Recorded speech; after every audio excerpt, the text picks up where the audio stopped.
Hello and welcome once again to Crazy Comics and Stories. It's me, your charming and delightful old Uncle Rat Bastard, introducing episode 197, 3 to go! And at the other end of the series of tubes and wires we call the internets is Joe, Crazy Writer. How you doing today, Joe? You know what else is right around the corner? Christmas? Well, before that, we got to go to the Midwest Comic Book Association Fall Comic Con. Comic Book Party, October 10th, 2015, 10 a.m. to 5 p.m. The one-day wonder, 420 minutes of extreme comic book action at the Minnesota State Fairgrounds Education Building. For more information, you can go to their website, although they haven't updated it in a while, www.mcbacomiccons.com.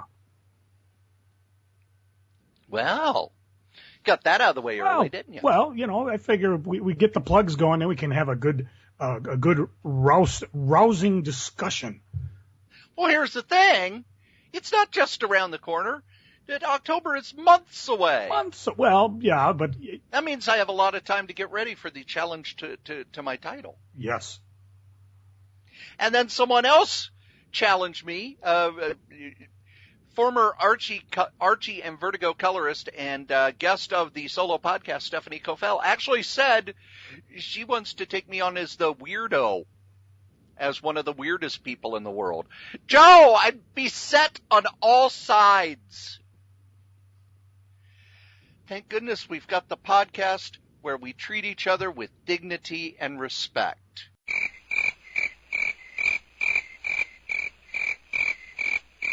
Well, crickets like that one.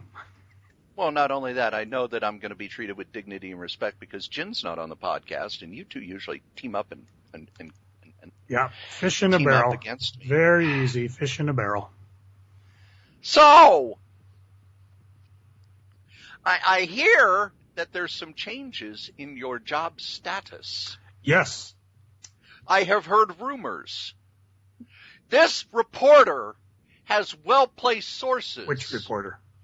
Me. Where? And needs to know just what is going on.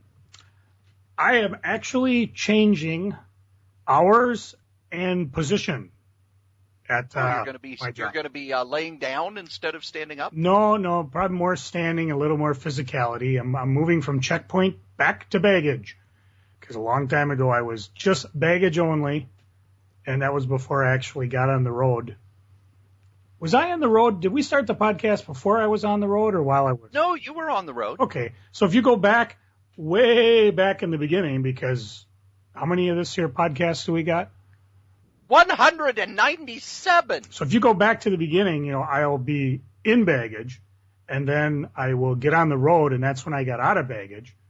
And when you're on the road, you got to be both checkpoint and baggage. Usually it's different skill sets, so there's very little crossover. And from there, when I got back off the road, I had to decide, did I want to go to baggage or go to checkpoint? I thought I'd go to checkpoint. And we see how well that's worked out. The opportunity arose due to someone retiring to take his spot in baggage.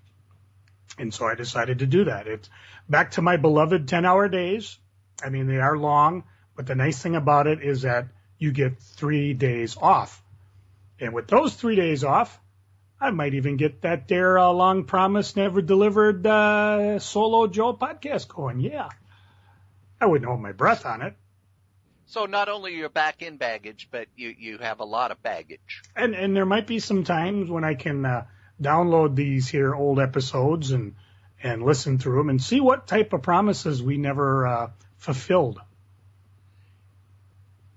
Yeah, that'd be all of them. Pretty much, yeah. I don't think we've delivered on a single promise. No, well, occasionally we'll say we'll do this in the next podcast, and by the time the next week comes around, we've totally blanked, and nobody's called us on it. So, you know, we smugly just continue on with the, you know, on to the 198th podcast without even thinking, did we fail to deliver on the 197th? Well, the good thing is we deliver every episode. Every episode is a steaming pile of joy because we are. Don't say steaming. No. We are. a national treasure. You are. I don't want to be. I want to go through life anonymously. Oh, you don't want Nicolas Cage hunting for you through all sorts of bizarre traps with John Voight by his side? I want Dog the Bounty Hunter on the same continent as me. I mean, a whole lot's been going on in the funny book world, Joe. yeah. We've got some fallout from Marvel's big announcement. DC had been promising a big October for the past 2 months, and because Marvel kind of dropped a rock on it, they've moved a lot of it to January. Crunch. The new comic sales figures came out. Marvel now holds 40% of the market, with DC holding about 25% of the market. So we're right back to where we were before the new 52. How about Robert Kirkman thinks that Image Comics has a good chance of overtaking DC and maybe even taking down Marvel, within the next 5 to 10 years. I could see maybe DC, depending on the moves they make over the next few years. But here's the big story that a lot of people seem to be ignoring. Comic sales, when you look at actual dollars sold, higher than at any point in the last 20 years. Of course, That's all the way back to 95, Joe. Now, how does that jive with sales? Because you're always bemoaning the fact that even the best selling comic is barely making over 100,000. Well, Secret Wars is selling a hell of a lot more than 100,000. But how much of that, I wonder, is regular cover versus all these goofy variant covers? Well, they go by actual dollars. Now, remember that comics back then were about $2. Now they're $4. Trade paperbacks were just getting underway. Now they're a huge part of the market. But the one thing that I really find fascinating is, while we don't have huge numbers at the top like we did back in the 90s, back in like 97, 98, the number 300 book was only selling like 600 to 700 copies. The number 300 book is now selling between 4,000 and 7,000 copies, depending on what month it is. So while the highs aren't as high, you've got an incredibly long tail. And there's been a lot of talk about, with comic artists, that so many of them are not making a living at it. The one dirty little secret that a lot of people who work at Image and the smaller press are saying is, if you own it, you can make money selling fewer copies. Kieran Gillen, who does Marvel stuff and Image stuff, says his Image stuff, which sells a third of his Marvel stuff, actually generates more money for him and the artist than if they had the same book with 60,000 sales at Marvel. And that's why I think Kirkman is right. Not because Image is going to, blow the roof off, but because more and more creators are going to take their destiny in their own hands, and they're going to go to Image, and they're going to take the deal that Image has, where Image kind of brands it and puts it in, and they get more of the profit, and they own it. We've talked in the past about how a lot of things in Marvel are profit-driven. In other words, if Marvel as an entity under Disney makes money, Disney will leave Marvel alone. Although, with the Marvel Avengers movies, that's a different area. They seem to be definitely happy to muddle in there, as Josh Whedon has attested to. Now, the question becomes is, will Disney care if Marvel's share of the market shrinks, say Image does overtake them? Or will they be happy, you're making money, we don't care? Some of it we've heard things, okay, they're not going to keep trades in stock, they're stopping lines, the omnibus are definitely getting cut back, we're not going to see them being $5 out at cons again. And the same question for DC, will Time Warner care as long as DC makes money? what their market share is? That's hard to say. I know the New 52 was started because they were very concerned that their market share and dollars were dropping month by month by month by month. Now the question is, was that... they were able to get the approval to shake things up. Was that DC or was that Time Warner? That was Time Warner, because if you notice, it was after Paul Levitz was kind of retired. And as they were announcing that DC would be more centrally located to Warner Brothers. And the other thing I find really interesting is that DC's kind of creator-owned arm, the Vertigo line, even though they said last year, we're really going to work hard to make Vertigo important again, they haven't. Vertigo has introduced 2 books, Suiciders, which is dead on arrival, and a bunch of Mad Max is that a movie pun? tie-ins. No. Okay, just checking, because that's my job. If you start punning around, I don't bring nothing to the table. And a bunch of Mad Max licensed books, which, licensed books at Vertigo, kind of weird. I actually read one of them. They're terrible. I don't read them. Don't read them. Don't read them. And I think one of the things about DC is we have no idea about their digital. But I noticed they're not emphasizing the digital as much as they used to, whereas Marvel's really going out of their way, not just pushing Marvel Unlimited, but they really still push their digital with the digital codes and all the $3.99 books. They advertise a lot of their digital stuff online. Marvel's being very aggressive, and DC kind of is like, oh yeah, we have digital. And I think DC, you know how DC was doing the $3.99 and with $4.99 you'd get the digital? That's gone. After Convergence, I don't think any books are doing that anymore. Joe, do you think, I know the Images digital is another one of those where we don't hear a lot about. Do you think digital's actually going to be much of a thing for comics in the next 5 years? It's hard to say. I mean, music's gone that route. It's hard. There was an experiment that Eric Larson did with formatting his book. I think it was Savage Dragon 190. He had it come out in like a little pamphlet size that was like 5 by 5, and then of course in the regular comic book. But he had to draw the comic differently so that it would work in the smaller size in addition to work in the larger size. Now, I read the smaller size first, and then I went to the bigger size, and you could kind of tell where he had done it. I mean, if you never read the small pamphlet size, you probably never would have made a difference if you just read the normal comic book size. That being said, if a creator creates his comic in such a way that I can view it better on my iPad, or iPhone, I should say, it could take off a little bit better. But I just don't see that happening. I've downloaded comics. I've looked at them. They don't work well for the most part because you have to readjust it to get to the word balloons, to get to the action. It flows the whole flow off.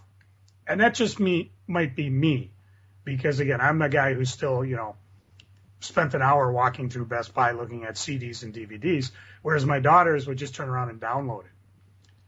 When they get back, and again, a promise that we may or may not follow through on, I will have to ask them if they have as much interest downloading a comic as they do downloading DVDs, TV shows, CDs, music, things like that. Because that'll be what makes comics digital take off or not. If you get the younger generation doing it. Because I got to admit, I was looking at Agents of S.H.I.E.L.D. in Target the other day, and as per usual, season 1 is dropped. season 2 is still up there, but I'm like, it's on Netflix. What's the point? I can get it on my phone. I can get it on my computer. I got it on my Roku. I've got it on anywhere I want. To own the physical disc doesn't have any benefit to me. So, the short answer, if they draw the comics to take advantage of the digital format, yes. If not, which I don't think they are, I can't see it happening. I can't see reading Walking Dead on my Samsung Galaxy here. It just wouldn't work. I'd go crazy trying to, expand the word balloons and then shrink down so I could see the art and so on for an entire book. Then again, I'm old. One of the things about digital comics for me is Marvel especially uses a lot of big double-page spreads with, a big double-page spread and then a bunch of panels on that double page. And when I get to that page on Marvel Unlimited, oh my God, it's such a pain in the ass to read. Because my tablet is pretty much the same dimensions as a comic book page. But then you're squeezing 2 pages in, so everything shrinks. But then there are panels, so you have to, okay, I need this panel bigger so I can read it, and then I got to shrink it down and move over and look here, and then the whole image. And I know on a page it looks really cool when that happens, but digitally, those pages are almost impossible to read. And there are some Brian Michael Bendis books that are half 2-page spreads with panels on them. Those are the ones where I go, okay, I'm going to wait and I'm going to look that on my desktop because it's unreadable. It's just unreadable on my tablet. So my verdict on what Kirkman said, I am about to render judgment. Dun, dun, dun. Joe, are you ready? Hang on. I'm holding on to things. I'm ready. In case the earth moves. My judgment is no. I think Marvel is going to lead the field. I think Marvel's movies are driving sales more than we think. And I think they're making a phenomenal amount of money on digital because, boy, that Marvel Unlimited, that's $10 a month. And all they really do is, okay, we've already scanned these. Just put them on the server, put them on the server, put them on the server, put them on the server.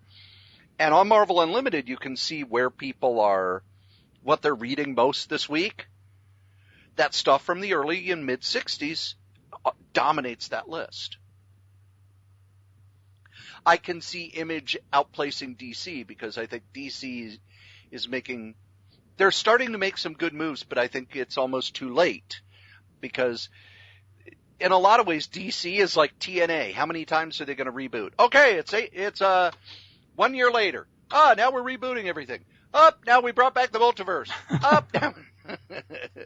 Well, I have said what I thought was fun with both Convergence and Secret Wars, and it's becoming apparent. I did read through the freebie magazine that Marvel gave out last week, and I think it's actually kind of a neat thing because what they're doing now is shaking things up in such a way where they can take a property such as Old Man Logan, who is, in a future dystopia. Well, he's in the present now. And if we want to use him, we can use him. And we don't have to think of some time travel, hodgepodge, higgly-wiggly, timey-wimey stuff to get him here. Now, I don't see DC doing that yet, but they've said the multiverse is here, so they just got to, if they actually start exploiting that. Oh, telephone. Hello? Hello? Oh, Hello? they hung up. Oh, well. Who was it? They didn't say. They didn't hang up. They're still calling. Oh, they must call on the second line. Hang on, let me get it. I'm on my way. Don't hang up. Hang on. I'm coming. Maybe they want to know if Joe wants to buy some magazines. Oh, son of a bitch, they hung up. Oh, God, I'm in the wrong room. Hang on, I'm coming back. I'm coming back. Oh, no.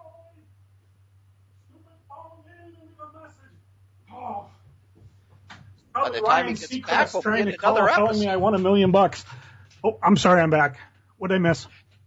Was it Chris calling from the airport saying that she's not coming back to the U.S.? No, she's ready to come back. Really? I think she's almost like 2 weeks is too much. The kids are getting cranky, and not to mention they had to take a 7-hour train ride, which normally isn't bad because I like trains, but they weren't air conditioned. But you're not there. Well, they weren't air conditioned. Oh. It's 90 degrees in Italy. Where did they go that they needed to be on a train for 7 hours? I don't know, but I'm sure when Dana gets back, they'll explain it. Because basically, you don't drive; you use the train to go anywhere you want. Right. Dana took the train from Bologna all the way into England in order to go see the Avenger movie. Oh, cool! And so when they got their customs, you're doing what?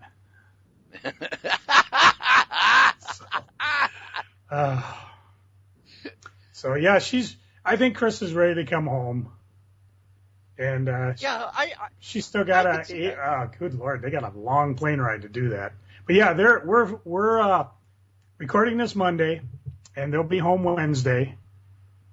And of course, we also have to say happy birthday, 70th birthday to Batman actor Burt Ward, because as we record this podcast, he's celebrating his birthday, which is why he's not here with us today. He had a good excuse. President Obama doesn't have a good excuse. Nope, we're still waiting on him. He's been pretty cocky lately. I mean, geez, Obamacare, the all these rulings going his way. Yeah, and the people who listen to the right-wing radio say he's about to declare martial law so that they never remove him from office. And he said that he was going to sign some legislation to outlaw July 4th. Oh, well, I thought he was going to sign something to say that we could never see the Dukes of Hazzard again, which, to be honest, I agree with. I want to know what happened to the replacement cousins. I'm more interested in a show with them. Oh, we know where they are. Have you ever watched Logan's Run, Joe?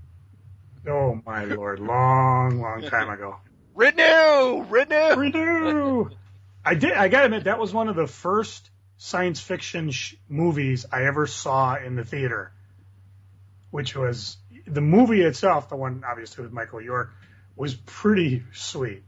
I mean, for 70s technology. Now you look at it and it's like, oh, what was so cool 40 years ago, it was just a hologram strip that they're spinning around, and going, rah, rah, rah.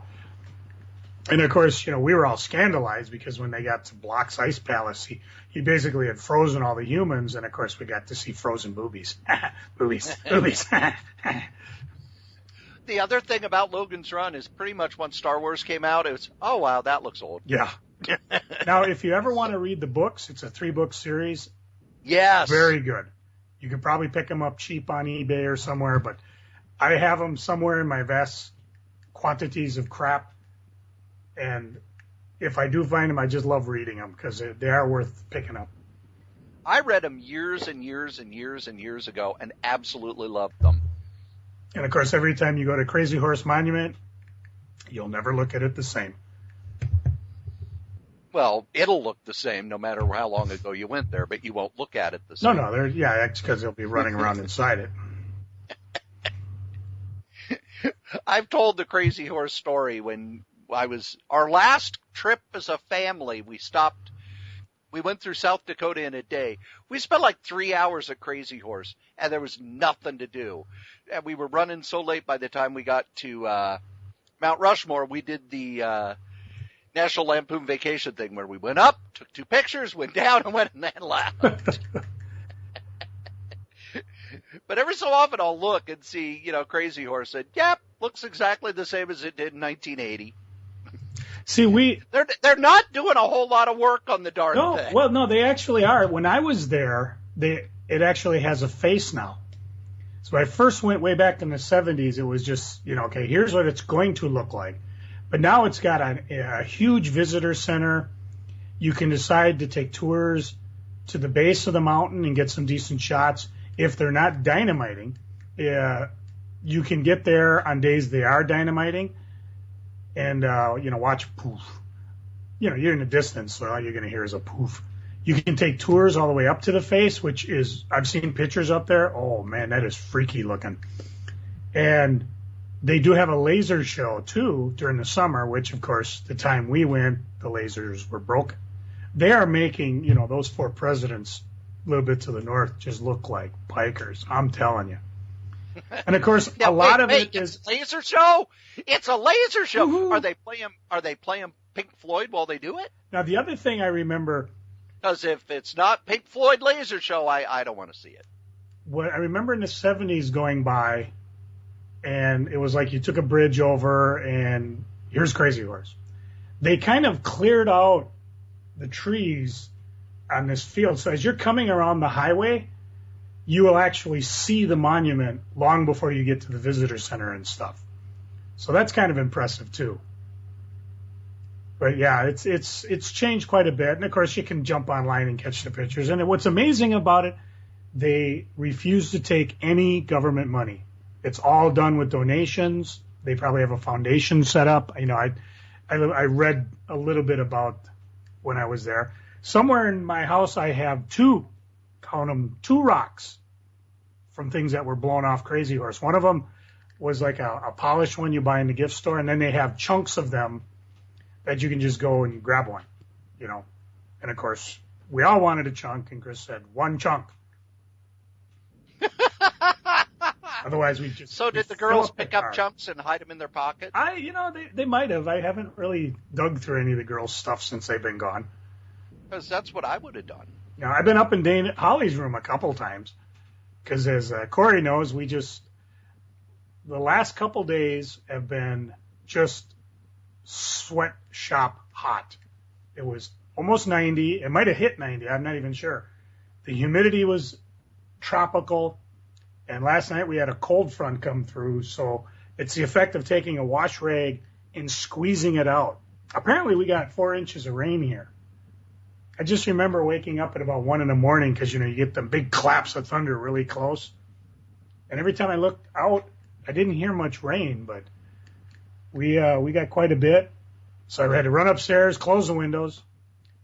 And now that the rain has moved off into Wisconsin, and apparently some of those people got like 7 inches of rain overnight, which, can be deadly.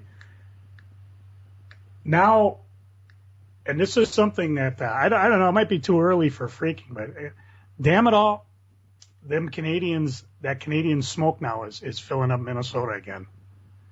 We had haze and crappy and it's so bad now they're telling even people like you, Cory, that are fairly well fit should not go outside and exercise because there's so many particles in the air from all them there Canadian forest fires.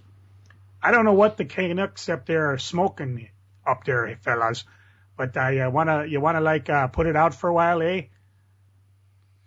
And I would like to let people know that we just spent like 5 minutes on weather. That's how you can tell this podcast is recorded in Minnesota. It's like when people ask you in your house, hey, do you have a bathroom? And you look at them and go, nah, we just shit all over the yard. Whatever. When I first moved to the Minnesota, first off, I'm central Illinois. The weather would come on and, it's okay. Here's what the weather's like right now. Here's the map showing what, here's all the fronts and everything. And here's what the weather will be like for the next week. 2 to 3 minutes tops. Here in Minnesota, the news was 5 minutes longer than it was in Illinois. And I swear to God that the weather took up that entire extra 5 minutes. The weather was almost 10 minutes long. And I'd always heard that Minnesotans talk about the weather a lot. I was shocked at the obsessive level of detail they would go into. And then I moved here after some big flash flood.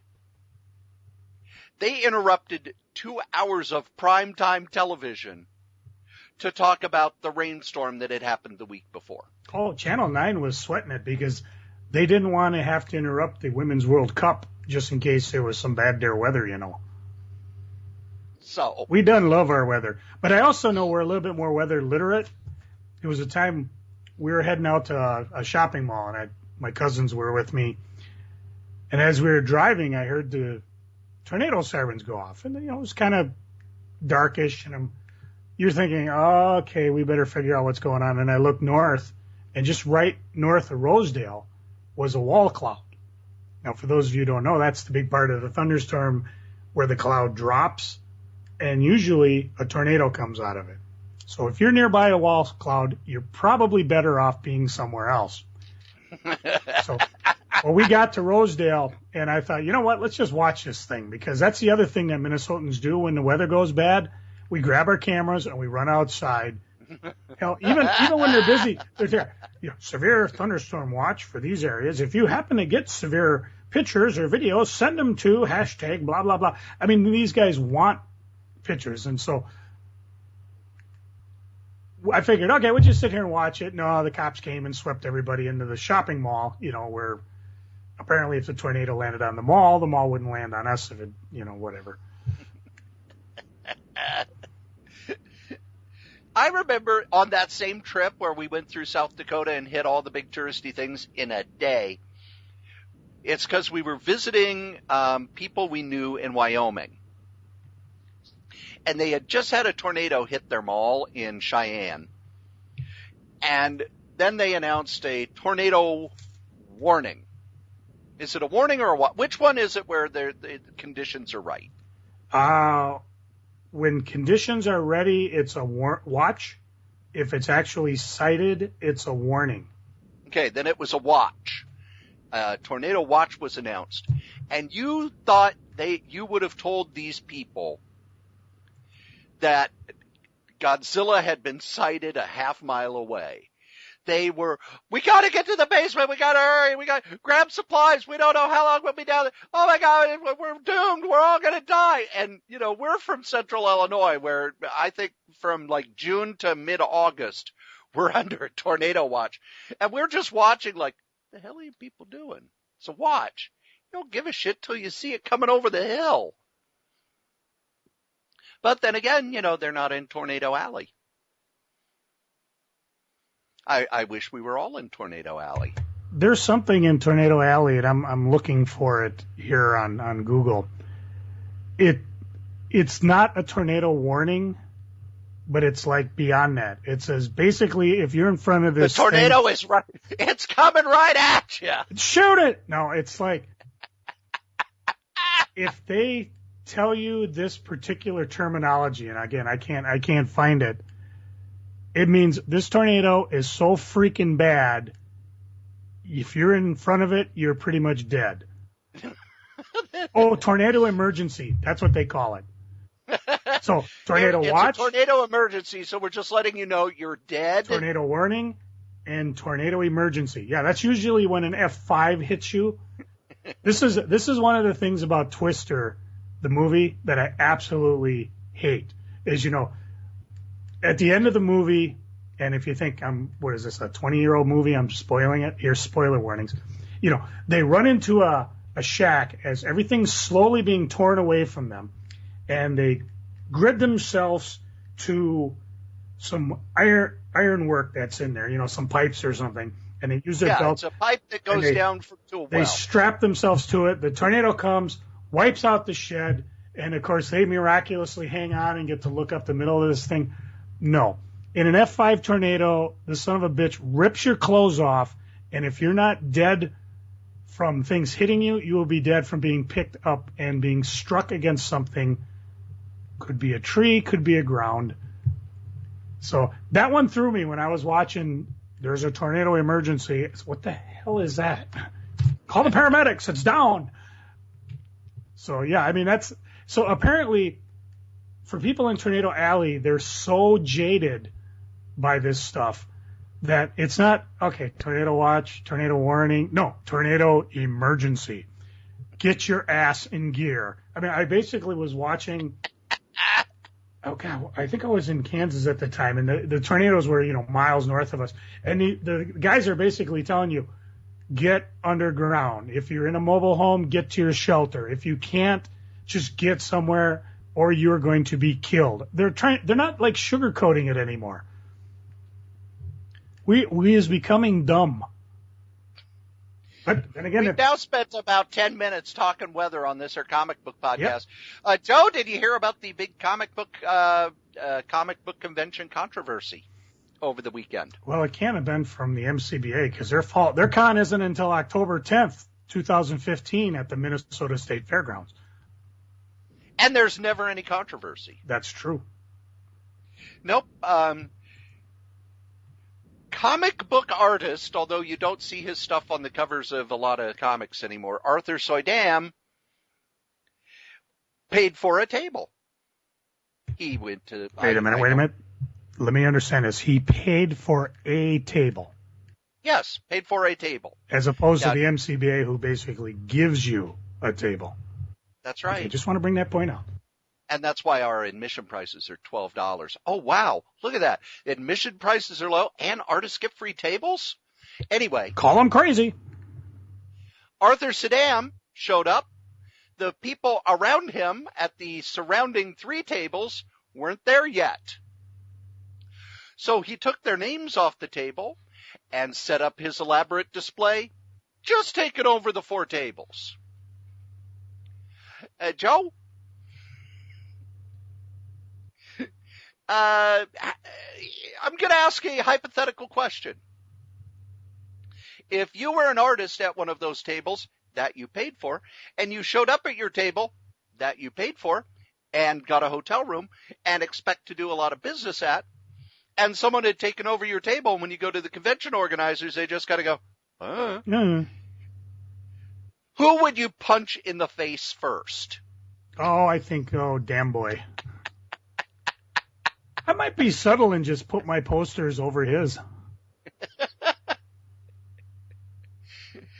The funny thing was, it started coming out over the weekend with someone tweeting about, there's an artist who did this, being very coy about it for a bit.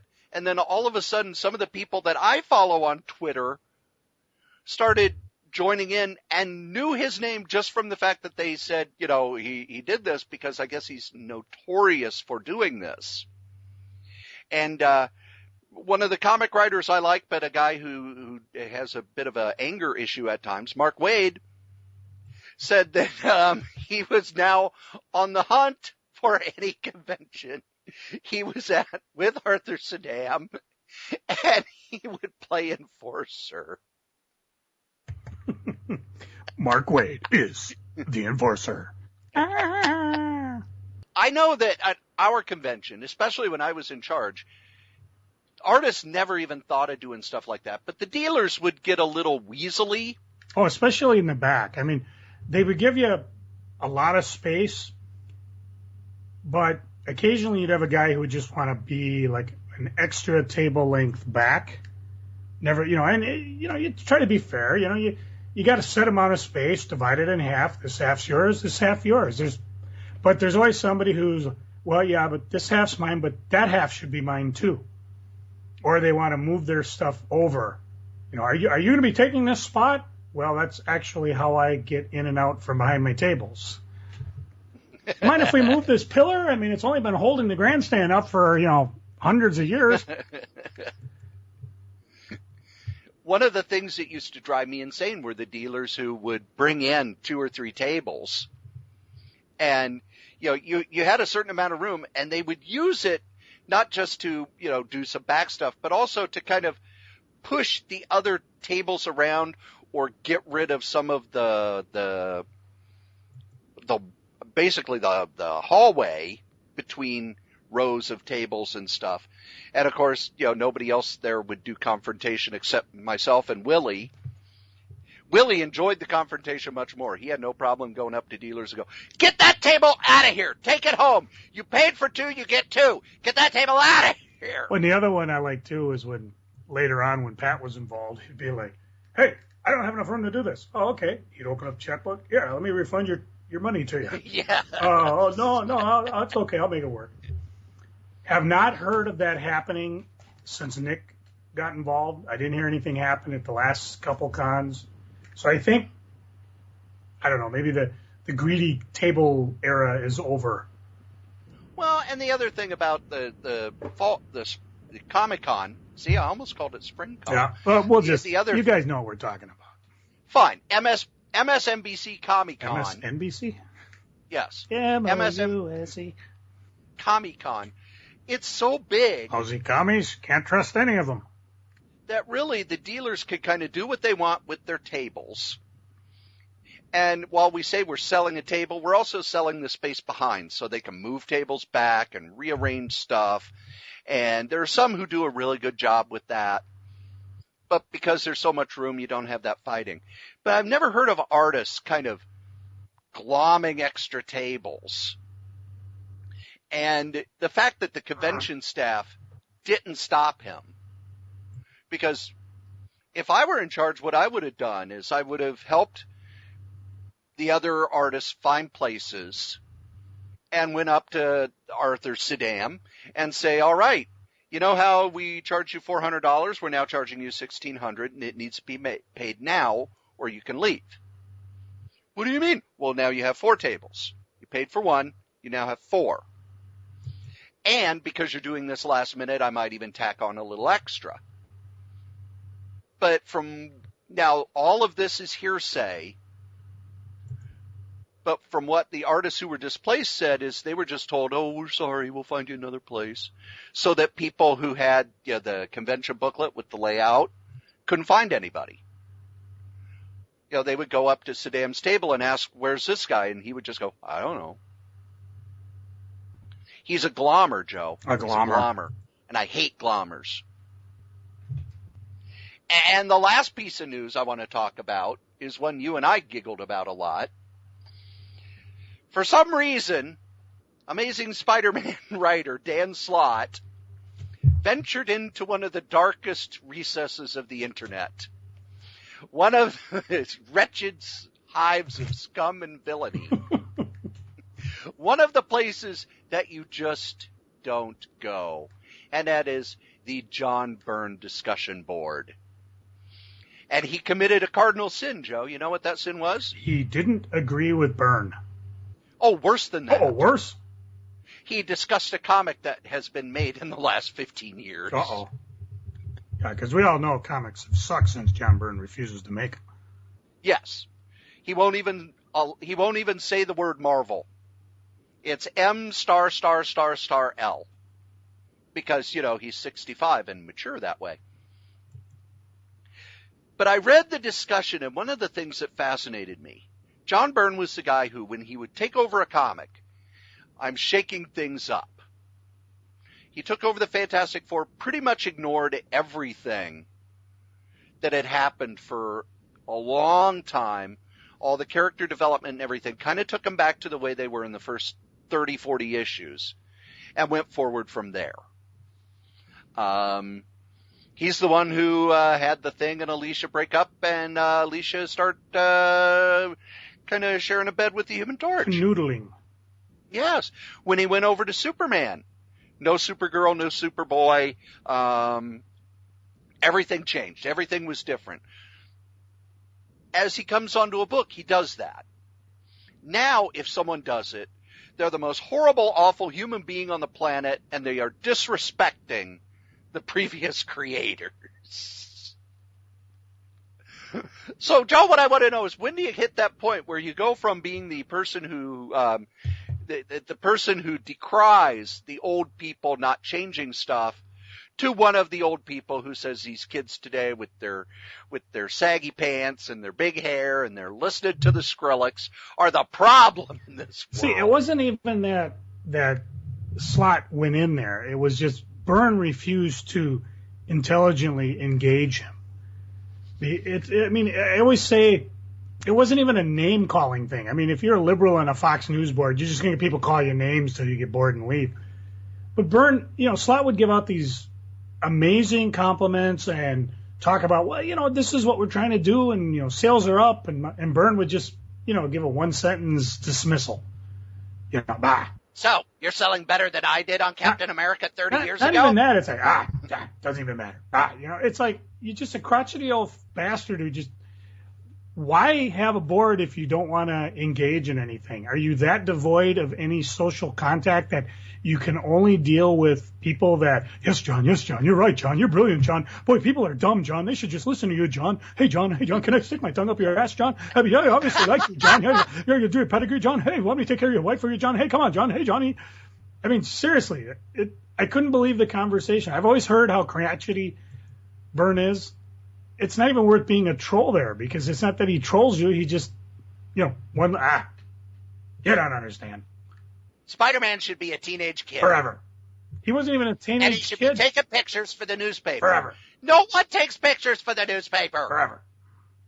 Yeah, it was surreal. I mean, go find the conversation if you want, but I mean, I always thought Byrne's just people just don't like Byrne. He's a little overrated. No, Byrne, you just need to drop into a hole and take your artistic talent with you.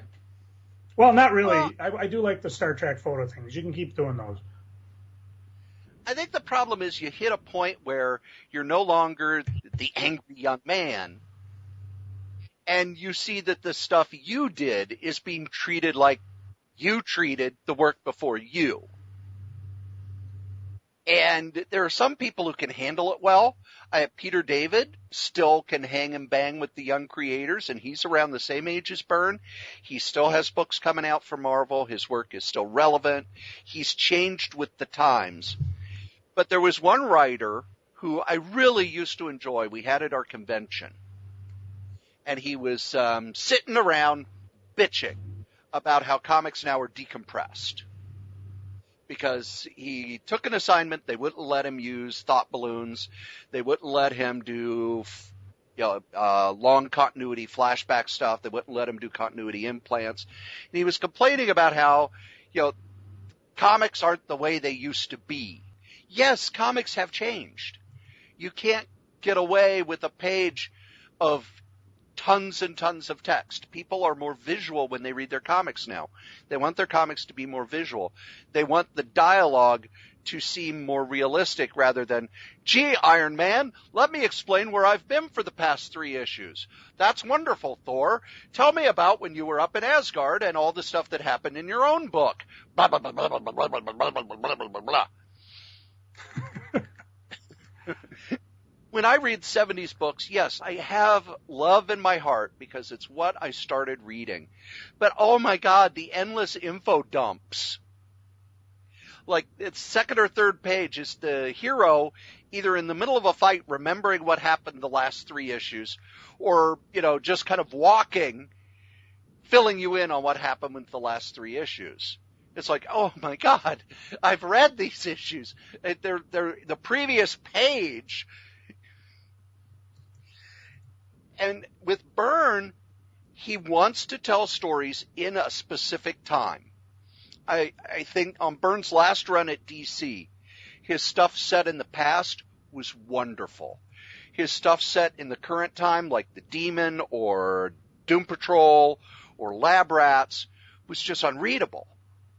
Didn't he just decide that Demon wasn't rhyming anymore? Yeah. He just said that's not the way Kirby did it. Boom. Even though the fact that Alan Moore kind of explained he's been raised a level because of what he had done in the Kirby and all the other stuff. Okay, now he's a more powerful demon, therefore he's going to talk in rhyme. Rather than explain it or anything, Byrne just said, yeah, I'm ignoring all those stories. And I always go back to Wonder Woman where, hey, we didn't explain where Wonder Woman was in the Justice Society. Yeah, well, we kind of did in this and this and that. No, we never explained that, so I'm going to. It was her mom time traveling in a Wonder Woman costume See, and I enjoyed that just because I thought that was a rather elegant way of explaining it. Except we'd had it fixed. Well, not really. It wasn't really fixed. It was just kind of ignored. It's like everything. It's like everything DC did. Oh, there was no Superman or Wonder Woman or Batman, but the energies went into these guys called Iron Mike and what was that other chick's name? Fury. And wasn't she the one who made Daniel, who became another Sandman? Yes. Wasn't it this and that? Again, I have no problems with the continuity fix. To me, I thought it was elegant. I mean, then again, I also thought the Clone Saga was a cool idea. It just executed poorly. Well, and at the end of it, it's okay. Now Spider-Man is a guy named Ben Reilly who doesn't know any of the who knows all the supporting characters, but will never ever interact with them. Now he's a schlub who works at a coffee house. The only good thing that came out of that was when he ran across Venom for the first time. Yes. And Venom couldn't believe how could Parker deal with such a psychotic murderer. Yes. Which is how it should have played out. It should have played out the way Superior Spider-Man played out. But the writing, you didn't have Dan Slott writing it. You didn't have, you had too much Marvel editorial bumping in there. And it should have, maybe if they'd have kept it the way Slott did. I mean, what if Marvel came down and said, oh, Slott, this Superior Spider-Man's brilliant. Let's just keep it going for another couple years. That might be the best comparison we can give of a concept that didn't work because of various reasons versus one that did. Well, I've read the long history of the Ben Reilly story, and from the editors who were working at Marvel at the time, they didn't even have control.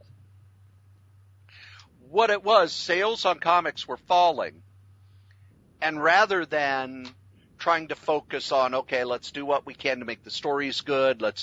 Nope, they handed way too much editorial control to marketing. And marketing would come in and go, all right, we need to do a big crossover. We're going to do this, this, and this. We need special covers for this. Don't these guys read the Dilbert cartoon? That's always a bad idea.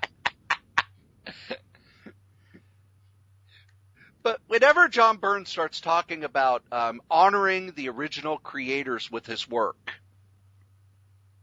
while Jack Kirby was still alive, he did a story in Action Comics where Big Barda is raped repeatedly for a porno. Brown chicken, brown cow.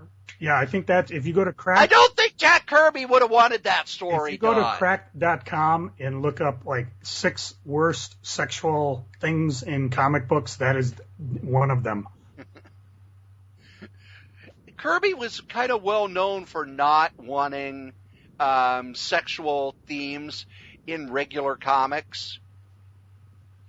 So here comes John Byrne. I'm going to honor him by taking this character who he has a lot of affection for, and she's going to... And so the question is when you confront Byrne with this, as people may be tempted to do... You get banned from his site, first off. And he won't address it. He will erase the question. Yep. Which, it's his board. Yeah. He can do what he wants. I've always wondered about the mindset of people like that. It's in politics, I expect that. That's what Jon Stewart built his whole show on. I say this today. Well, that's funny. 5 years ago, you said that. The exact opposite. But in real life, when people do that, it just baffles me. Is there any brain cell in Byrne's head that goes, John, he's right. You might want to... Shut up, brain. I kill you with beer now. I stab you with a Q-tip. I kill you 9 times. I think, and to get a little off topic, I think for me... Not that we've ever done that before. No, we never. I think that for me, one of the things where I kind of did a huge amount of personal growth, and I now almost judge people by it, is how you handle if you made a mistake or you've changed your mind. Not just in comics, but in politics and all these other things. It's become like the worst sin ever to change your mind. And myself, I will say, you know what? I got new facts. I found out something different. I talked to someone who thinks differently than me, and I've changed my mind on this subject. Or, you know what? I made a mistake. I did something stupid. I'm going to own it. Because when you make a mistake, if you don't own it, that shows who you are. And as Dave Shearer constantly quotes Harry Chapin, after all, it's what we've done that makes us what we are. If you own your mistakes and say, you know what, I screwed up, I learned from it, I think you're a much better and more secure person than, and I'll go to job interviews. What's the biggest mistake you've made in your life when it comes to business? And a lot of people, you read online and they give you all these weasel answers. Oh, it was when I worked too hard or when I gave too much or blah, blah, blah, blah, blah. When people ask me in a job interview, Cory, what's the biggest mistake you made? I say, you know what? There was a time when my group home that I was in charge of went from a 6-bed facility to a 15-bed co-ed facility. And we were told by the county that was helping us do this, oh, don't worry about hiring new staff. We won't have the place filled up for another 3 months. And we took it as, oh, okay, we've got 3 months to fill this up. We were full 3 weeks later. We didn't have nearly enough staff. And what did I learn from that mistake? I learned that when you're going to open something, you'd best be ready for it to be full. Because you can always have time. Oh, look, we're not very busy. We've got time to do stuff. But if you're saying, oh, we won't be full, you're going to be full. It's like if you open a comic shop and said, oh, for the first few weeks, nobody will be there. So, we won't pay attention to our schedule and we won't have enough staff and maybe we won't have everything set up in place. You know that when you open that door, you're going to have a line out the door because Superman died. He got better. Every time I think of that, your first week was when Superman died. Yep. I told Dan Jurgens, I said, with the sales we made, we could afford to do things like buy a phone.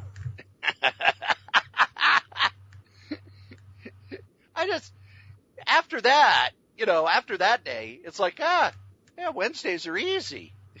It's not like Superman died again. Well, I've taken up a whole bunch of time. Joe, did you have any topics? Cory, I just have one question. Always. Did you eat your meat? No. No pudding for you. Okay. I make bread pudding. You can't have pudding. How can you have pudding if you don't eat your meat? By the way, do you know why they say that in the wall? Negative. In Britain, Great Britain, well, they say so they're great. I don't know. They're not like the best dressed country in the world. All desserts are called pudding. So rather than what's for dessert, it's what's for pudding. What I loved is when I had an argument with people at work because, as you know, we have a thing about liquids. Don't like them, don't love them, don't want them through the checkpoint. So naturally, when someone would come through with a big organic blob, what is it? Oh, it's bread pudding. Well, you can't bring pudding through. And I'd be, yes, they can. But we don't allow pudding. It's not really pudding, it's a cake. But it says pudding. Okay.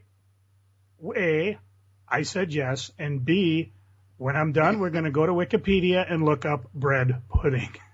As if I find one more bread pudding in the discarded bin, I'm going to find the person who did it and have them eat this fruitcake, which also is what might be lethal, is not a liquid.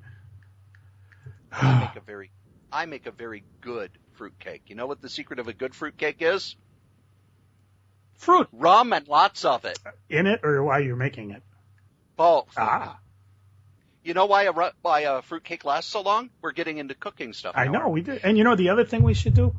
We should give a prize to whoever can get every pop culture reference we throw in a show. But you know why they're preserved so long? Because if they're made properly, every few days you have a spray bottle and you spray it with rum. And then when it's dry, you spray it with rum again. And you keep doing that for like a month and a half. So if you've had a fruitcake that didn't make you tipsy, you've had a crap fruitcake. Anything else, Joe? I think we're good. All right. You know what that means then? You know who else is good? These guys, our sponsors? Yes! You may not be able to join the mighty Marvel Marching Society anymore, or even the Friends of Old Marvel, but you can visit our sponsors. Our oldest sponsor is DreamHost.com. DreamHost.com is the best, bar none, web host in the whole known universe. If you need a website, go to DreamHost.com. They will take care of you as they've been taking care of me for over 15 years. If you use the code CRAYZ, that's K-R-A-Y-Z, you get $20 off your first year of hosting. If you are listening to this podcast, you are very good looking. That's right. As a good-looking person, you can't trust your skin to any old razor. That's why you need to shave with the amazing razors you can get delivered from the Dollar Shave Club. Every month, they send a box with your shaving supplies. At the beginning of the week, or whenever you want, you pop in a fresh blade and get that fresh blade shave. It feels fantastic, and it's just one of the many, many ways that you can maintain the good looks that everyone has come to expect from you.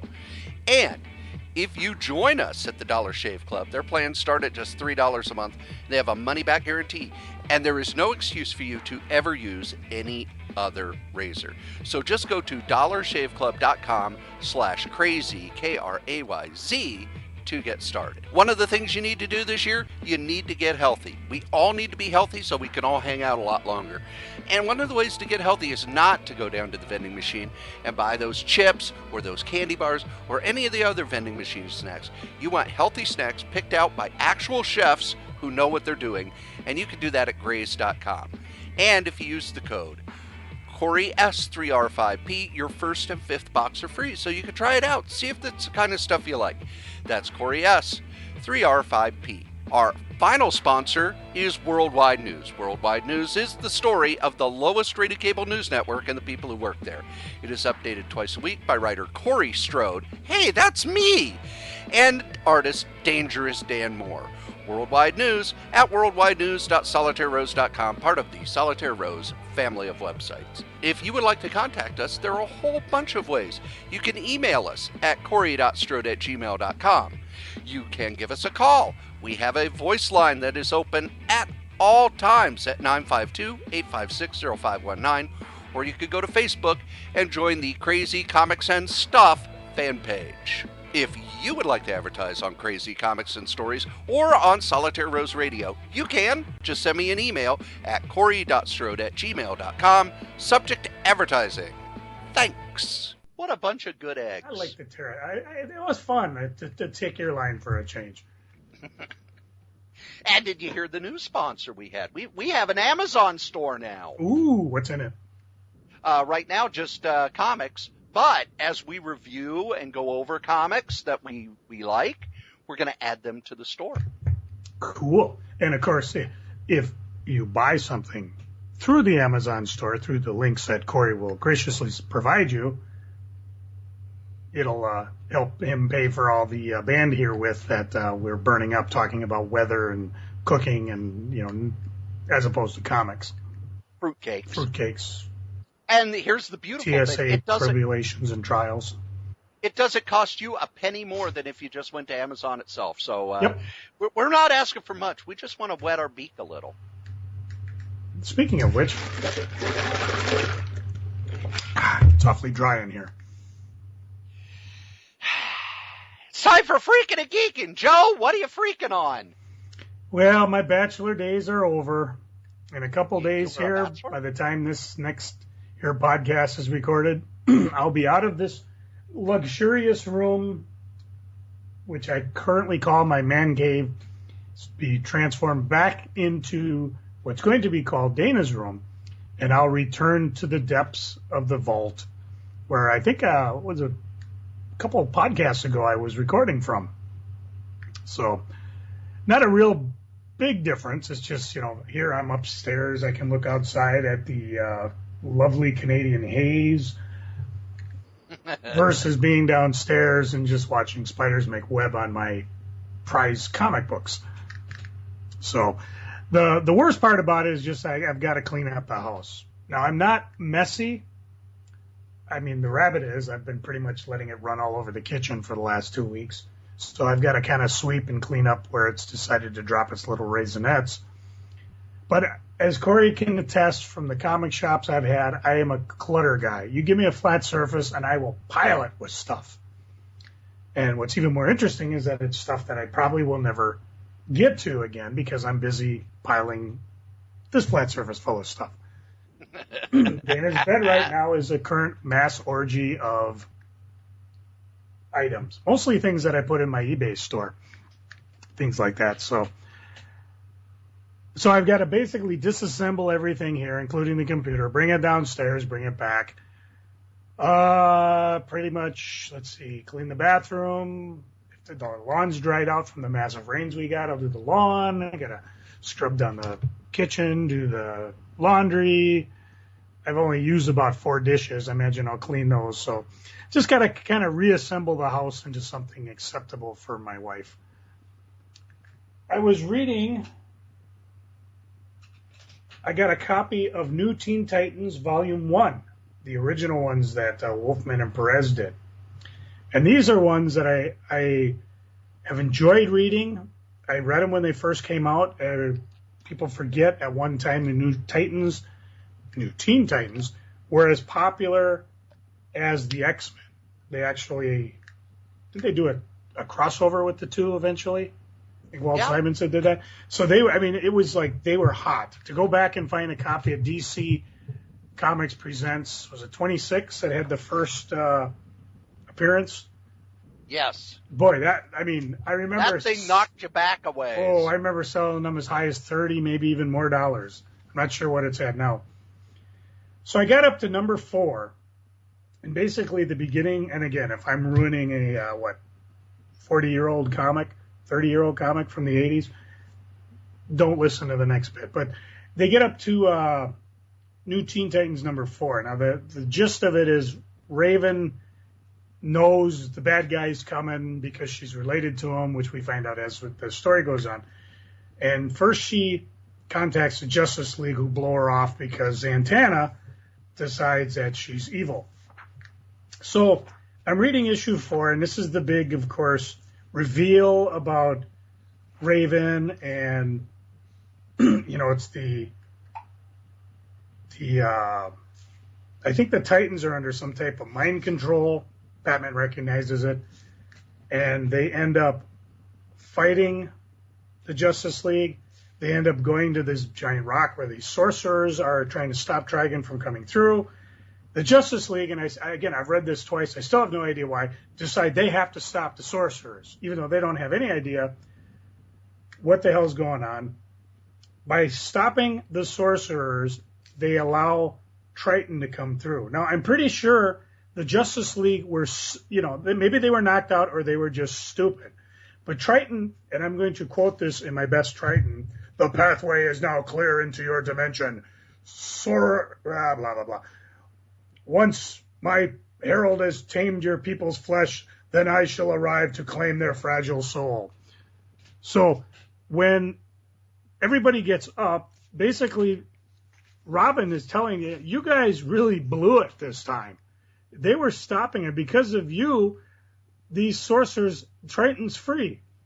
And Batman, how do you know this? Well, because Raven told us. No, you guys just were fighting Titan. You were just, or Trigon, you were just fighting him. And because, again, Zatanna says, no, she feels evil, everybody decides, oh, well, I guess this Triton guy must be fake. When his Justice League go off to wherever, and of course the Titans go angst and ignore her, which again leads up to the next issue where they have to have the big reveal why they're going to stay together as a team. And to me, what keeps glaring in my head, how stupid was the Justice League? I mean, because of this stupid plot device, that's what allows Trigon to come to Earth. And that's what keeps the story going. But I cannot believe the Justice League are that stupid. Okay, Marv, I'll give you this one maybe because it's all the way back in the 80s. And again, as I read this, even I thought, well, that was kind of stupid.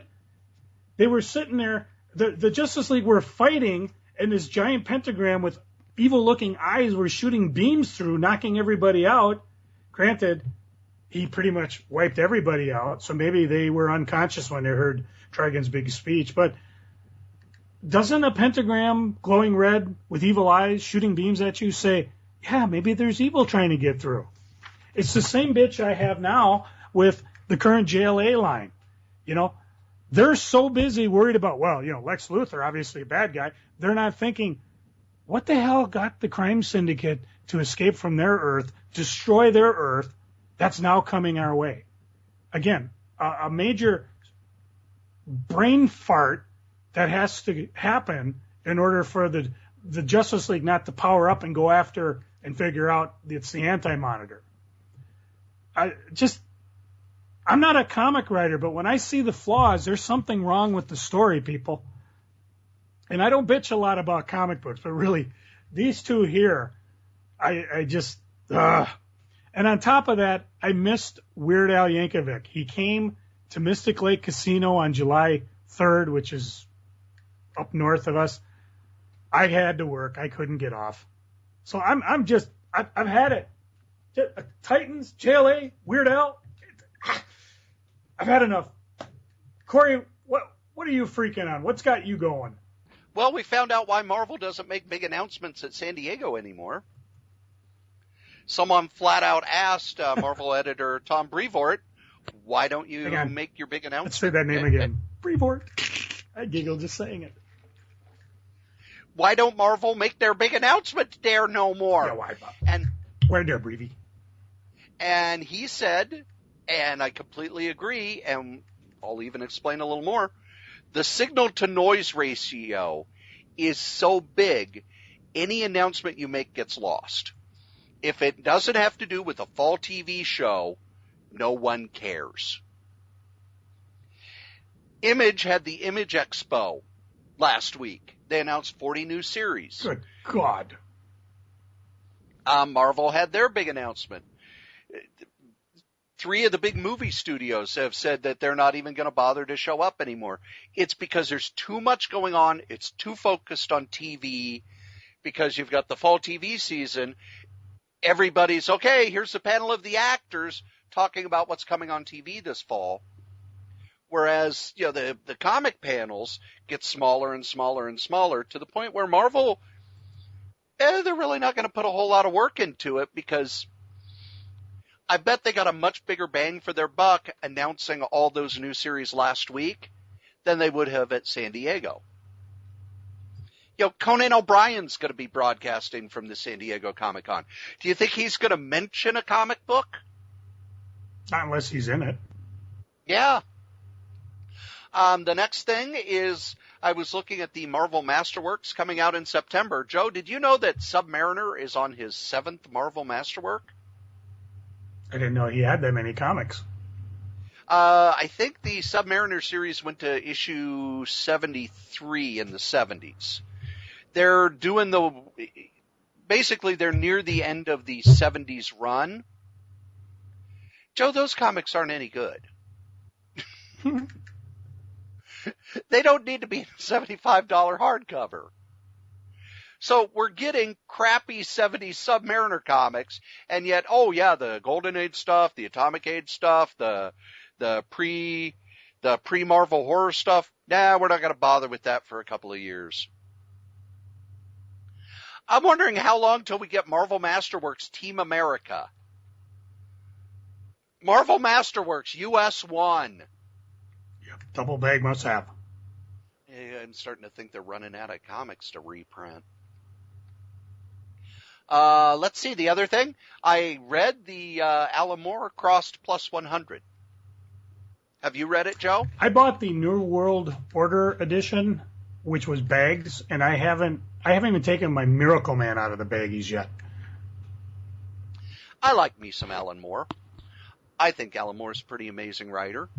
I think he's done some really good work. This is not it. So I should just leave them bagged and just put them on eBay. Yeah, they're terrible. They're god awful. I like zombie stories. These are terrible zombie stories. This reads like Night of the Living Dead fan fiction written by a 12-year-old in 1969. When I read an Alan Moore story, I expect things on a deeper level. I expect Watchmen. I expect From Hell. I even expect 1963. I wonder if Alan Moore even saw these books, let alone wrote them. It's terrible, unreadable crap. Alan Moore, you disappointed me. And it kind of shows me why I don't buy a lot of Avatar books. I have yet to read something from Avatar that I've enjoyed. The art is usually over busy. Looks like it was drawn for color, so it's hard to tell what's going on because it needs the color to separate out what is what. The artists are pretty bad at background and foreground and things like that.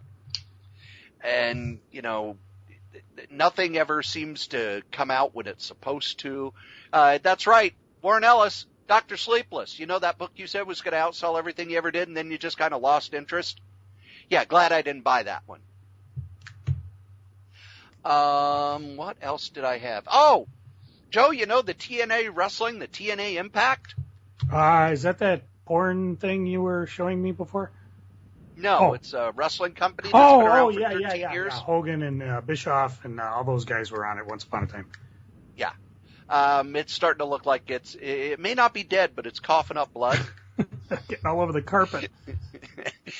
And if I worked there, let's just say that I'd be spending 6 out of my 8-hour day sending out resumes. Hope you didn't buy a home.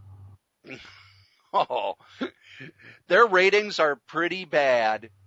And the show before them, which is a rerun of the Ring of Honor syndicated show, is getting about 75% of the audience. So a show that has already been shown is doing almost as well as the brand new, much more expensive Impact.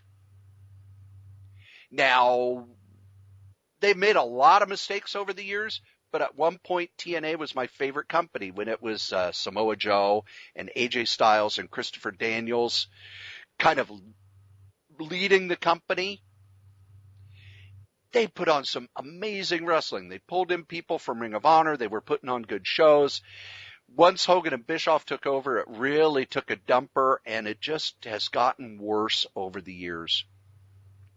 So I would not be looking for the TNA Impact toys or maybe pick them up because they might be they could be valuable later on. Some of those early ECW ones go for some silly money. Yeah, but those WCW ones don't go for anything. Some of them do. Some of them were weirder ones, like Hack. Hey, do you want this Buff Bagwell figure? Come on, I'll pay you to take it. Well, the best thing don't want it in the house the best anymore. thing about Buff Bagwell is it came with a breakaway wheelchair. Just like Hack came away with its own beer cart. And then the last thing I looked over what DC is doing. They're putting out a new form of omnibus where they're reprinting the earliest Batman stories.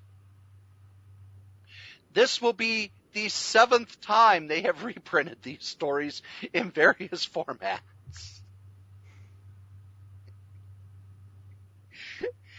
Hey, do you want those early Batman stories again? Because here they are, much more expensive. Load up, kids. And then they wonder why the reprint sales aren't good. It's because the people who buy the reprints are like, yeah, I have that.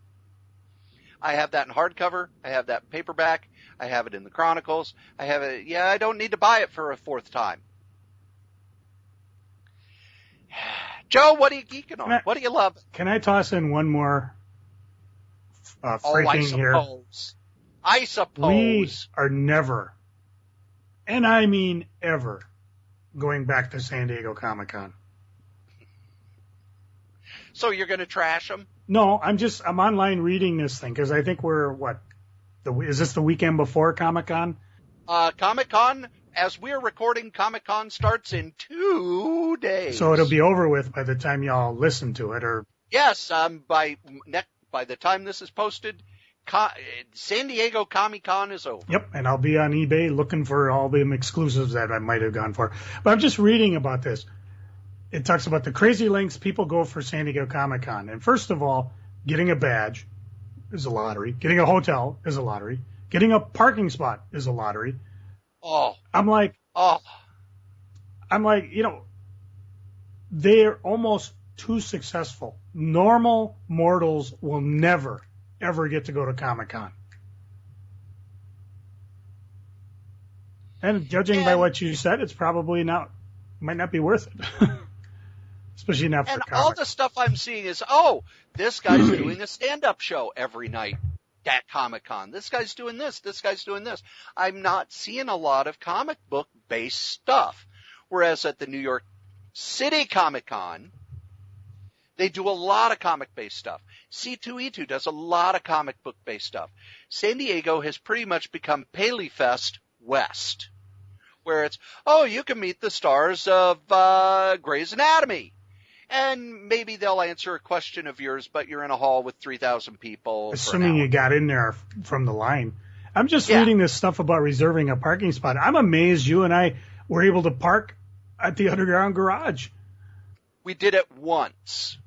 Most of the time we took that shuttle. Yeah. But there was one time we messed up. We were running late, so we had to drive, and we were able to park. And I remember it cost a lot. Mm-hmm. It cost a lot. Yeah. Well, we got there. Yeah, we did. All right, enough about that. Geeking. What are you geeking on, Joe? What are you loving? Well, every time I have a day off, I have what I call a lazy day. What's a day off? I know, and I'm going to get 3 of them. Ain't it great? And so I know that those words are English, but I don't know what they mean. I'm on my Wikipedia. It's on there somewhere. Everything's on Wikipedia. And if it's not, we'll put it there. So I figure, I got a lot of things I could do. I could start the cleaning. I could get some stuff on eBay. I could do whatever. I just had a lazy day. I just kind of popped around online. I went out, got some dinner. I come home, and I'm just I noticed there's Big Bang reruns. I flip on NASCAR, there's a rain delay, and then I flipped on women's soccer. Oh, I'm not a big sports fan. I mean, if it ain't pro wrestling, I'm not really into it. I'm a local guy, but damn, that was fun. And when I came in, it was already like 4-0. And I was like, wait a minute, what the hell just happened here? Soccer's a game where it goes like for hours and then it becomes 1-1. And it was something to watch. I mean, I'm not feeling, incredible pride. I am very impressed. I offer my congratulations, and I am just in awe of the physicality of these women on both teams to be able to play that for, what is it, 2 90-minute periods? Yeah, that's something like that. Wow. I don't know. Soccer, it was just incredible to watch. And then eventually I just watched Big Bang, and then I just hunkered everything down for the incoming rainstorm. Apparently I missed some really sick crashes on NASCAR. There was one where a freaking car went airborne, hit the fence and took it out, and apparently 13 people got injured just from flying debris. And then, of course, in the Tour de France, there was another sick crash. Oh, I like me them crashes. I'm just glad nobody was killed or hurt in the soccer game too. Last week, I may give you a hard time, and I may deride you and mock you mercilessly, but Cory bought me pie. One more thing off the bucket list. And we went to Denny's, and I just ordered the regular French toast meal. I swear to God, they brought enough food for. Well, you got a side of pancakes too. Well, I can't eat the bacon. I can't eat the sausage. Here's the thing, Joe. The pancakes had fewer calories than the bacon you had. Mm-hmm. And then we moved a desk, so I'm already feeling. I'm feeling like. I'm feeling like Oliver Hardy in a Laurel and Hardy film trying to move stuff. But the desk is in the house. It is in the hall. It is in the comic library.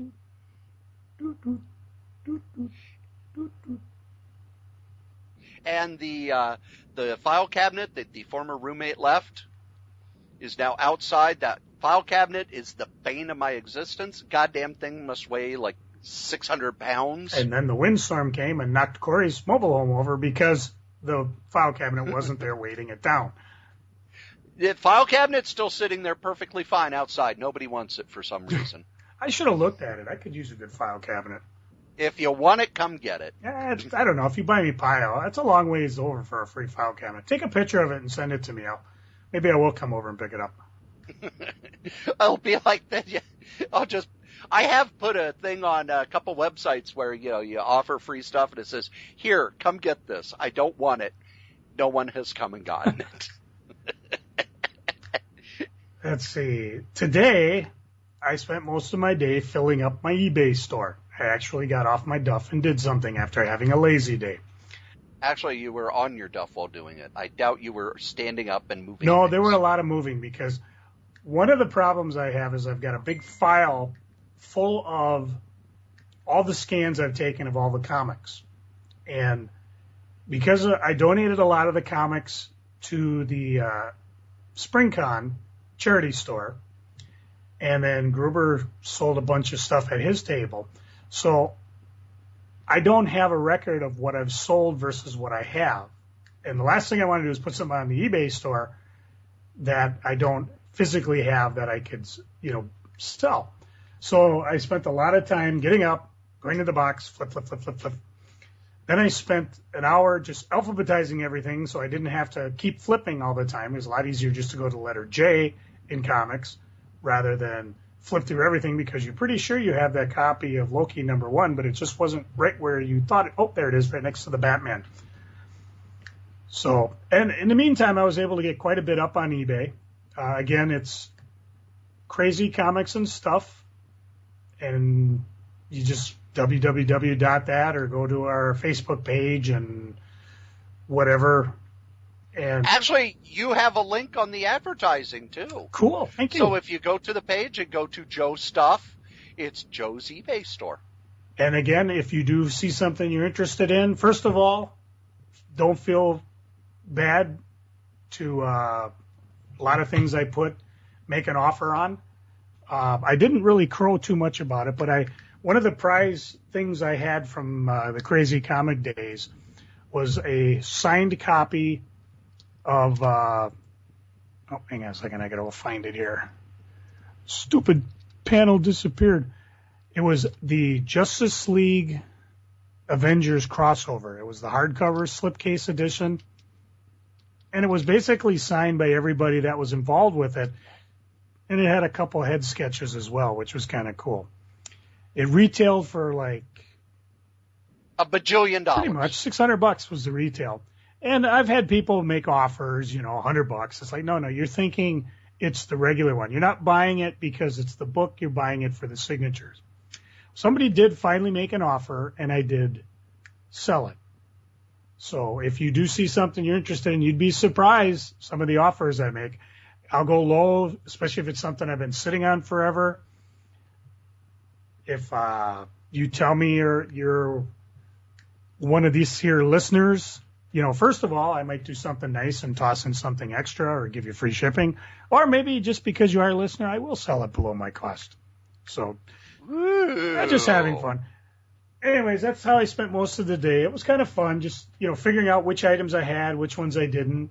Certain books I thought, oh, yeah, I have them. No, I must have sold it for charity. Other books, I'm like, yeah, I know I sold that. Oh, there it is. It's just misfiled. So tomorrow, and if you were listening, you might have heard a bing in the background. Somebody contacted me and wants me to go appraise their toy collection. We're talking like 1970 G.I. Joes. I can't think of it.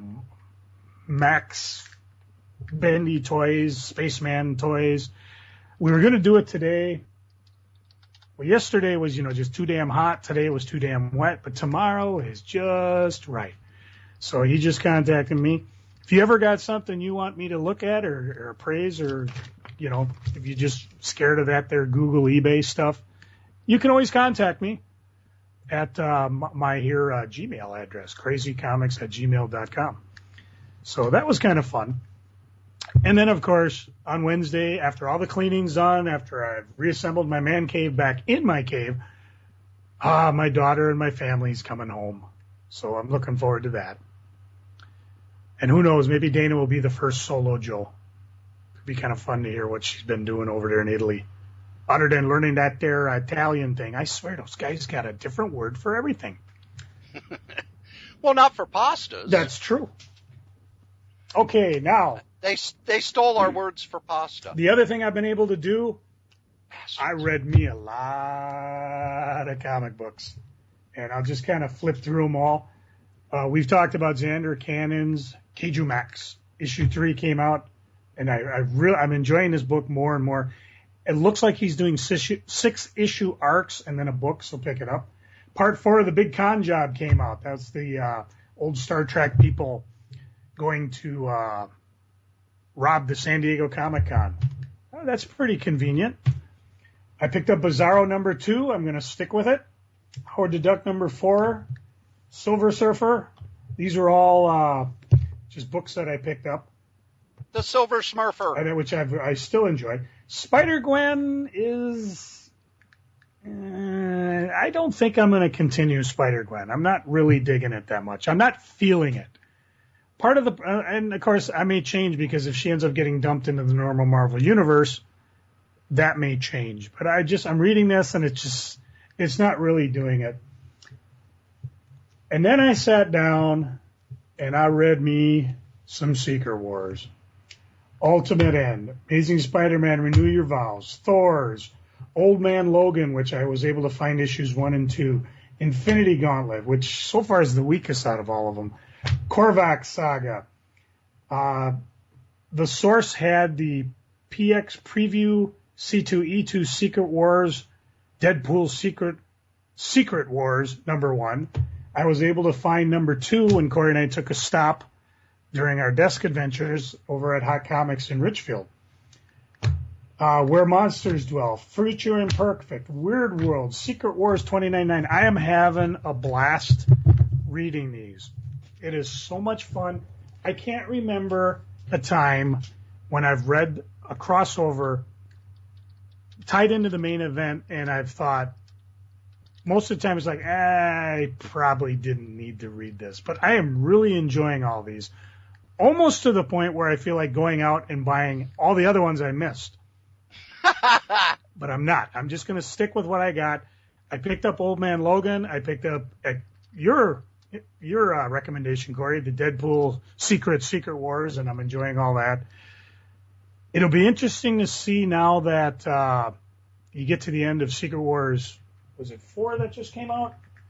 And you see what happens, and without really revealing too much, maybe that's why everything's delayed, because that had to happen, and maybe it will have an effect on all the crossover books. Or not. Either way, I'm having fun, so it should be cool. That's pretty much it. Well, for me, you know how... Hey, I didn't ask you yet. Don't be impertinent. Yeah, I'm used to you not asking. But I listen to you. You bought me pie. I have to ask. Cory, all right. What are you geeking on? What's got you happy? Well, Friday, July 3rd, was supposed to be my first day off since the MSP Comic-Con. And I guess it was kind of a day off. But I recorded a podcast with my friend Tommy about the first 5 issues of Mad, which will be out on Wednesday of this week. And I did get some relaxing in, but I got a panicked phone call from the group home asking if I would come in that evening. And when I said no, they said, well, can you come in and work from 10 p.m. till 7 in the morning when my shift on Saturday would start? And I said, well, this is my first day off in a long time. And they said, well, we'll pay you to sleep. Because they eliminated sleeping shifts, except when they're unbelievably desperate. So July 4th weekend, they're unbelievably desperate. Joe, is there a better job on this planet than getting paid to sleep? I was going to say president, but I think the sleep thing got it.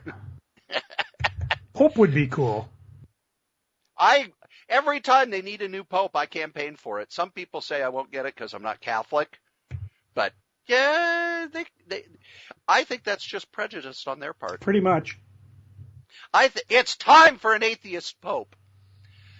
Who would God talk to then? I mean, what's in it for him? How would it be any different from now? Hey, the Pope's talking to somebody. Well, he says he is. Maybe it's that guy Art caught in the ductwork. That makes sense. Our Father who art in heaven. Not even the crickets like that. That was an old night court joke, so never mind.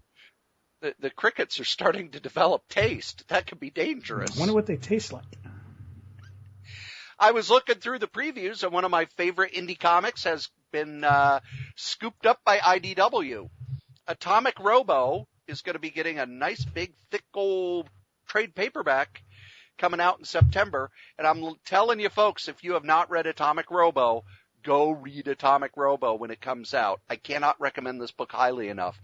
It's fun. It's funny. It's well done. It's wonderfully drawn.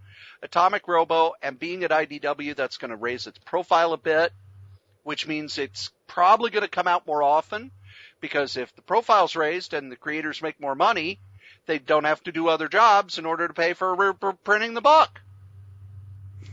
On my pseudo day off, I did sit out on the porch with a big old frosty beverage and read a comic history tome that has been promised us for almost 10 years now. Swamp Men by Tomorrow's Publications finally came out, and I finally had a chance to read it. They do a history of swamp monsters in comics, including interviews with Steve Gerber, Alan Moore, and other people who worked on very similar characters. If you're at all interested in comic book history, this one goes all the way from the Heap and the Golden Age to the more modern swamp creatures and how they came about and how the creators worked with them. Tomorrow's, when they put their heads to it, can put out some really good comic book history books, and this one's one of their top 10. Really loved it. Let's see. Wrestling. I've been watching some wrestling.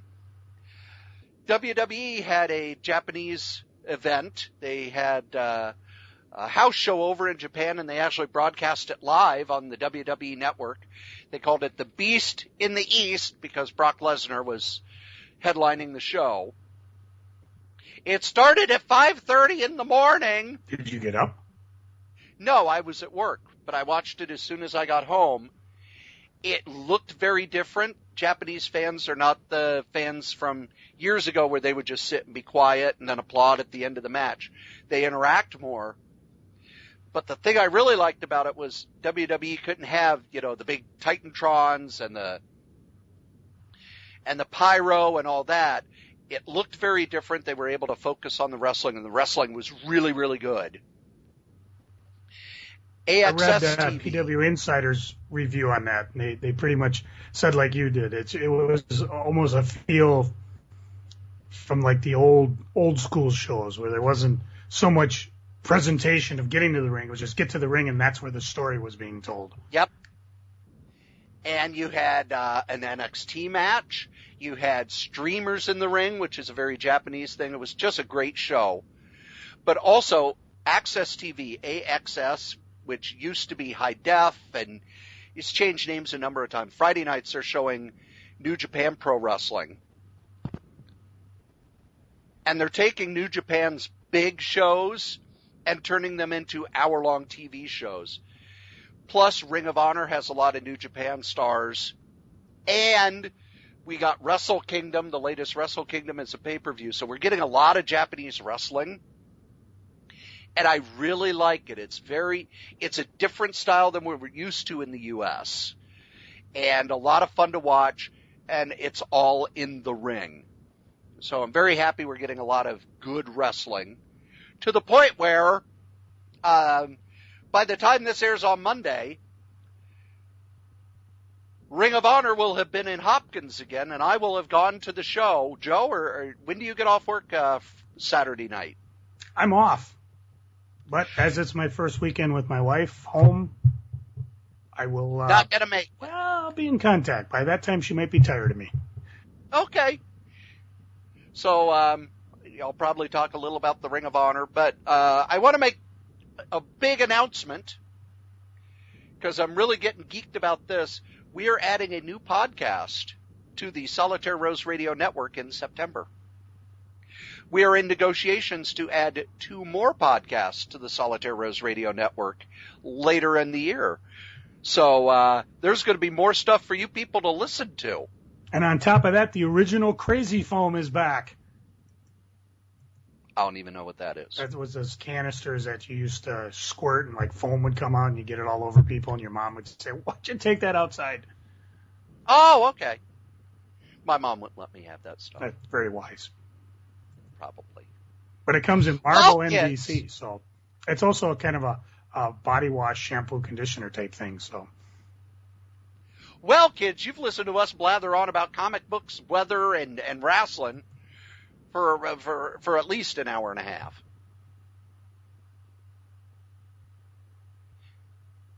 You're not going to say anything? No. Okay. And as we say every week, kids, the comic we like the least, we still like better than the comic that you like the most. Joe? Hot air balloon operators don't make very good friends. Sure, they can be uplifting at times, but in the end, they always bring you down. Ho ho! Somebody hit my music. Call my mama. I feel like dancing.